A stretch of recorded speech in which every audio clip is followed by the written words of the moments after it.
आज मैं उन बच्चों के बारे में बात करने वाली हूँ, जिन बच्चों के बारे में कोई बात नहीं कर रहा है। सबने रजिस्ट्रेशन फॉर्म कैसे भरना है बता दिया, बट किसी ने ये नहीं बताया कि जो बच्चे का केटी लगा हुआ है, जो बच्चा 17 नंबर का फॉर्म भर के 10th स्टैंडर्ड का एग्ज़ाम वगैरह दिया है, वो बच्चा किस तरीके से एडमिशन लेगा? या जिस बच्चे ने 10th को रिपीट किया है, वो बच्चा किस तरीके से अपना एडमिशन प्रोसीड करेगा? तो ये कोई बता ही नहीं रहा, तो डोंट वरी। मैंने एक बच्चे का कमेंट देखा, so just for that child I don't know कितने व्यूज आएंगे क्या आएंगे इसमें, आई डोंट केयर, बट उस बच्चे के लिए I should definitely speak about it. ठीक है, तो इसलिए मैं कहती हूँ जो भी आपके ऐसा कुछ भी ग्रीवेंस हो और मुझे लगा कि हाँ ये चीज मैं ऑलरेडी सॉल्व नहीं कर चुकी हूँ, तो मैं डेफिनेटली उसके ऊपर वीडियो बनाऊंगी। तो this video is for you. Don't worry, I can understand कि आपको केटी लगा हुआ था, तो आप बाकी बच्चों से रिपीटर में कंसिडर किए जाओगे। तो इसका मतलब ये नहीं है कि you can not take admission in 11th standard, ऐसा बिल्कुल नहीं है। बस आपका तरीका, आपके स्टेप्स थोड़े से अलग होंगे। तो ये जो स्टेप्स हैं, ये आपको ऑफिशियल महाराष्ट्र बोर्ड के ही वेबसाइट पे मिल जाएँगे, बट मैं आप लोगों को थोड़ा ईज़ी वे में एक्सप्लेन कर दूँगी, ठीक है? तो बेटा अगर आप इनकेस एटी-केटी वाले नहीं हो, तो ये वीडियो को हाइप कर देना सो दैट केटी वाले बच्चों को ये वीडियो पहुँच जाए, ओके? अब देखिए, ये महाराष्ट्र बोर्ड के ही वेबसाइट के ऊपर आया हुआ है। ऐसा नहीं है कि मैं अपने मन से बता रही हूँ, ठीक है? अब देखिए, यहाँ पे सबसे पहले आपको क्या करना है, वही रजिस्ट्रेशन पोर्टल पे जाना है, ठीक है? FIGC टाइप करना है, रजिस्ट्रेशन पोर्टल पे जाना है और फिर उसके बाद में तुमको रजिस्ट्रेशन टैब को क्लिक कर देना है, ठीक है? जैसे ही बेटा आप रजिस्ट्रेशन टैब को क्लिक कर देंगे, उसके बाद में नया इंटरफेस खुलेगा, ठीक है? ये देखो, स्टूडेंट रजिस्ट्रेशन टैब को आप क्लिक कर देंगे क्योंकि आप न्यू रजिस्ट्रेशन कर रहे हैं। फिर आप आगे बढ़िए। आगे बढ़ने के बाद आपको कुछ ऐसा इंटरफेस आएगा, ठीक है? ऐसे इंटरफेस में जो एटी-केटी एडमिशन है ना, एक प्रॉब्लम है बेटा, आप अगर सीबीएसई बोर्ड से हो या आप बेसिकली एसएससी बोर्ड से नहीं हो, तो आप ये फॉर्म नहीं भर सकते, ठीक है? ये फॉर्म सिर्फ और सिर्फ एसएससी बोर्ड के ही बच्चे भर सकते हैं अगर उनको केटी लगा हुआ है, ठीक है? तो रजिस्ट्रेशन के टाइम पे जैसे नॉन केटी बच्चा, नॉन रिपीटर बच्चा क्या सिलेक्ट कर रहा है? फ्रेशर। यहाँ पे केटी वाला बच्चा जो है वो सिलेक्ट करेगा टैब रिपीटर का। कौन सा टैब सिलेक्ट करेगा बेटा? रिपीटर का टैब सिलेक्ट करेगा। और अगर आप रिपीटर वाला टैब सिलेक्ट कर रहे हैं तो आप महाराष्ट्र बोर्ड का ही स्टूडेंट होने चाहिए। आप आउट ऑफ महाराष्ट्र बोर्ड के स्टूडेंट एक्सेप्टेड ही नहीं जाओगे यहाँ पे। फिर जैसे ही आप लोगों ने सेलेक्ट कर लिया, तो उसी के अंदर में आप लोगों को अलग-अलग चीजें दिखने को मिलेगा। जैसे कि आपका सीट नंबर क्या था, आपका मंथ क्या था एग्जाम का, ईयर ऑफ एग्जामिनेशन क्या है, आपका नाम क्या है एप्लीकेंट का, डिटेल्स क्या है कॉन्टैक्ट की और सिक्योरिटी क्वेश्चन, मतलब सब कुछ सेम है, सब कुछ सेम है, बस ये चीज और ये चीज इज डिफरेंट, ठीक है? अब जैसे ही तुम्हारी सारी चीजें हो जाएंगी, आप यहाँ पे कैप्चा डालेंगे एंड यू कैन रजिस्टर, तब आपका रजिस्ट्रेशन जो है वो हो जाएगा।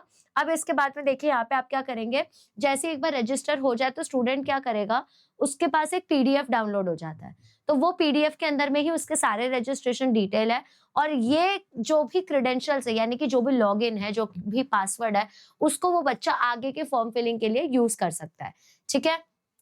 इतना समझ गए सब लोगों को अच्छे से?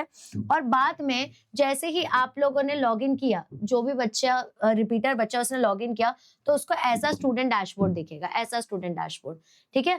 जैसा सेम अपने बच्चों को भी दिख रहा है, मतलब नॉर्मल वाले जो बच्चे हैं उनको भी दिख रहा है, ठीक है? अब यहाँ पे आपने सारी चीजें डाल दिया, पर्सनल डिटेल सेक्शन में जाएंगे तो वहां पे आपको क्या करना है, सारे के सारे रिक्वायर्ड डिटेल्स को भरते जाओ, सेव एंड नेक्स्ट करते जाओ।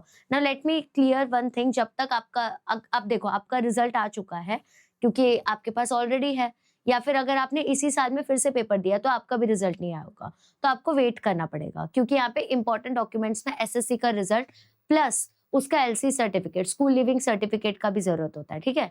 तो आपको वेट करना पड़ेगा अगर आपका रिजल्ट नहीं आया, बट अगर रिजल्ट ऑलरेडी आपके पास है, आप कोई रीजन से 11th में एडमिशन नहीं ले पाए क्योंकि कुछ बच्चे लेट कर देते हैं रजिस्ट्रेशन फॉर्म भरने के लिए, अभी तक 12 लाख बच्चों ने फॉर्म नहीं भरा पूरे महाराष्ट्र में, तो करते हैं बच्चे, कुछ बच्चे लेट कर देते हैं।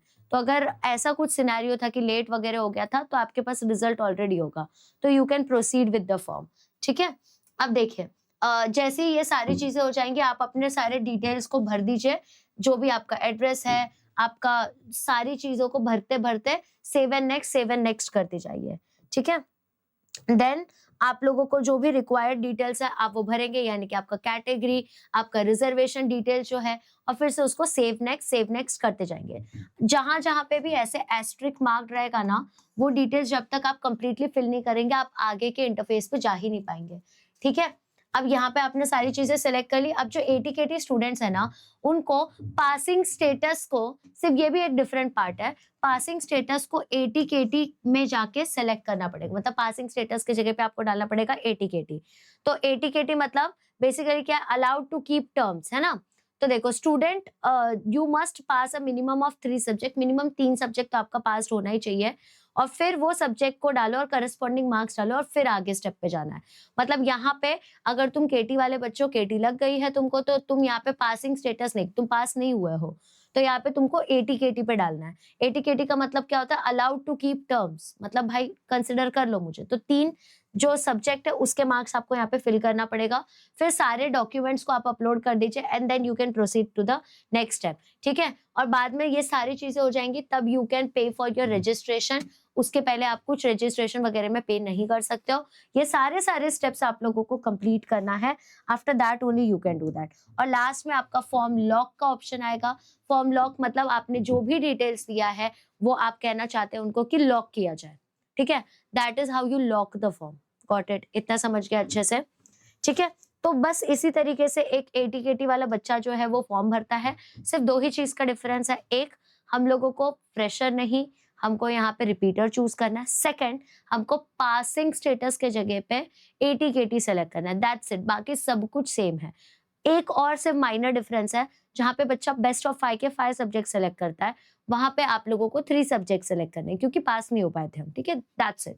और अगर बेटा आप सोच रहे हैं कि यार हम तो इतने, अभी हमसे मिस हो गया, हम नहीं कर पाए, अब मैं क्या करूं, साइंस लेना चाहिए, कॉमर्स लेना चाहिए, आर्ट्स लेना चाहिए, बट अगर आप साइंस का सोच रहे हैं तो आप लोगों के लिए we are presenting a batch जिसका नाम है नीव बैच। ये नीव बैच में एक जो छोटा बच्चा है ना, छोटा बच्चा, उसको भी सिखाने की कैपेसिटी हम लोग रखते हैं। ठीक है, तो इस बच्चे को, जो भी बच्चा इसमें एनरोल्ड है, 10,000 plus by the way registration हो चुका है, तो ये सारे बच्चों को बेसिक से एडवांस तक लेके जाने की जिम्मेदारी हम चारों की है। इसको महाराष्ट्र का नंबर 1 बैच बोला जाता है, क्योंकि मोर देन 10,000 स्टूडेंट जो है दे आर ट्रस्टिंग अस। ठीक है, बट एक ही, सिर्फ अनफॉर्चुनेटली एक ही बैड न्यूज है कि अप्रैल के बाद this registration will be close. तो जितना जल्दी हो सके फटाफट से जाइए और आप रजिस्ट्रेशन अपना कंप्लीट कर लीजिए और फटाफट से आप बैच में एनरोल कर लीजिए। और हमने by the way already bridge course start कर दिया, तो थोड़ा सा देखना आप लोग, जल्दी आ जाइए। डिस्क्रिप्शन में लिंक है।